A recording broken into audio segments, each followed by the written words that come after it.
உதாரணத்துக்கு உங்க கார்ப்பரேட் ஸ்ட்ரக்சர்ஸையே எடுத்துக்கோங்க. அங்க ஷேர் ஹோல்டர்ஸ் இருக்காங்க, அப்புறம் சிஇஓ, அவருக்கு கீழே மேனேஜர்ஸ், கடைசியில தொழிலாளர்கள் இருக்காங்க.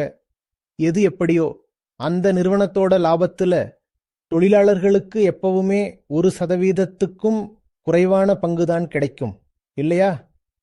ஆனா யாருக்கு எப்பவுமே அந்த லாபத்துல ஒரு மிகப்பெரிய பங்கு போய் சேருது? அந்த ஷேர் ஹோல்டர்ஸ்க்கு தான், சரிதானே? அப்ப இந்த நிறுவனம் எந்த அளவுக்கு முன்னேறுதோ அந்த அளவுக்கு யாரு இன்னும் இன்னும் அதிகமா முன்னேறுவாங்க?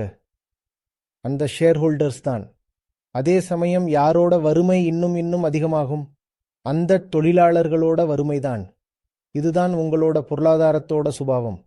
வறுமையும் செல்வமும் எப்பவுமே ஒன்னோட ஒன்று ஒட்டி பிறந்தது. வறுமை அப்படின்னு ஒன்று இல்லாம செல்வம்னு ஒன்று இருக்கவே முடியாது.